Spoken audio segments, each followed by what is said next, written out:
as the control center for some 221 Minuteman intercontinental ballistic missiles. Malmstrom Air Force Base near Great Falls, Montana, is an essential part of the nuclear arsenal for the United States. For decades, Malmstrom and other strategic air command centers like it have been the primary potential targets for the country's enemies. But many UFO experts wonder if these bases have also been attracting a different kind of attention. Are America's nuclear installations UFO hotspots?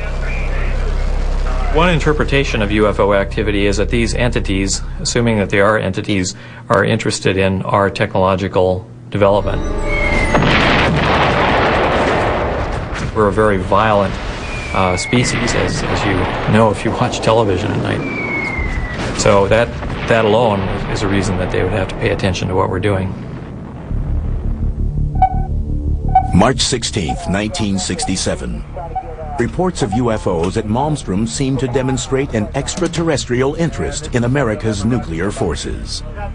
The way it happened, according to Robert Salas, who was stationed underground in one of the missile complexes, was that he received a phone call from a security guard up on ground level, saying, in effect, that there was a large, red, glowing, disc-shaped object hovering in front of the facility. And the guards were extremely frightened about this, as you can imagine.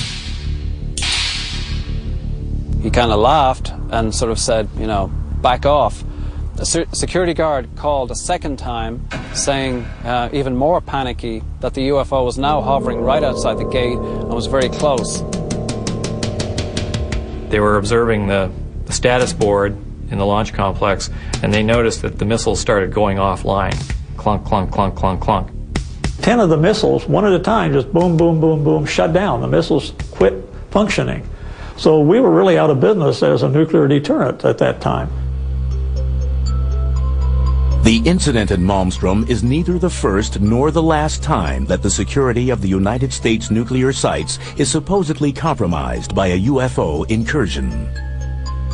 This supposed trend in UFO activity is noticed as early as 1952 by Captain Edward Ruppelt, the first chief of Project Blue Book, the Air Force's official investigation of UFO reports. Ruppelt discovers what he calls an ominous correlation between UFO sightings and the locations of the nation's nuclear facilities. If you're in the military and someone is displaying an interest in your strategic capabilities, it's an alarming situation. It raises national security questions. A lot of investigation went on to determine what could happen. The Boeing company that was responsible for some of the equipment was involved. The U.S. government was involved in investigations. The actual reason for so many missiles going down simultaneously was a big puzzle.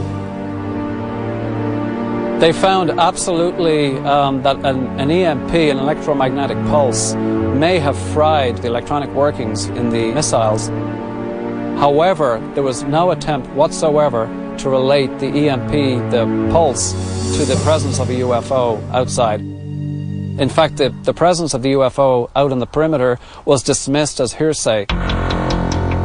But the source of the EMP, a radiation wave that disturbs the function of electronic equipment, remains undetermined. And the government has never explained why so many missiles malfunctioned at the same time.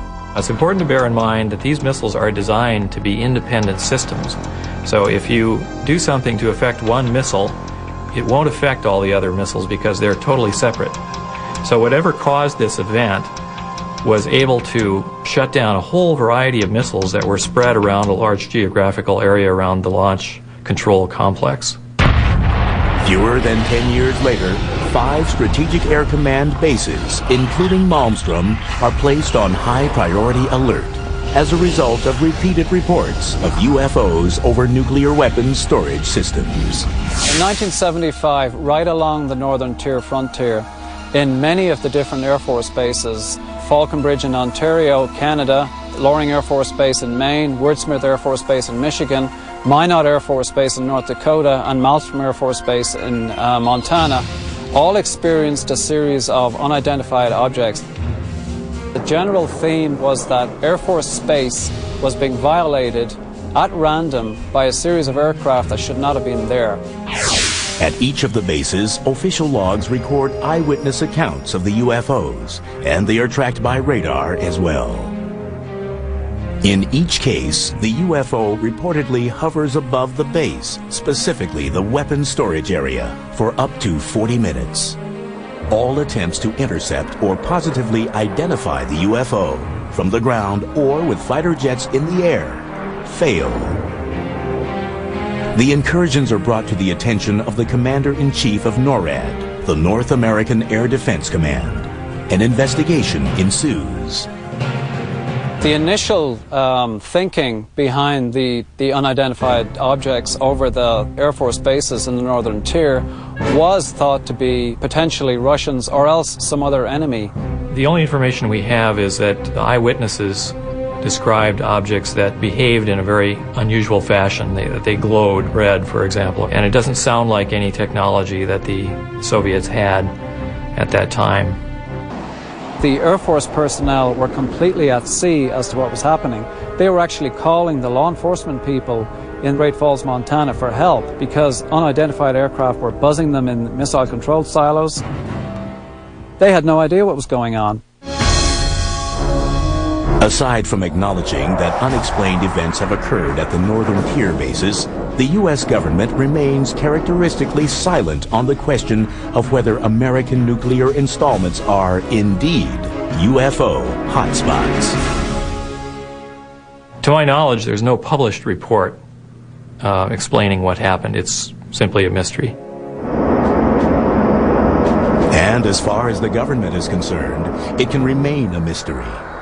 According to the Air Force fact sheet on UFOs published in 1996, no evidence has been presented to indicate that further investigation of UFOs by the Air Force or other government agency is warranted.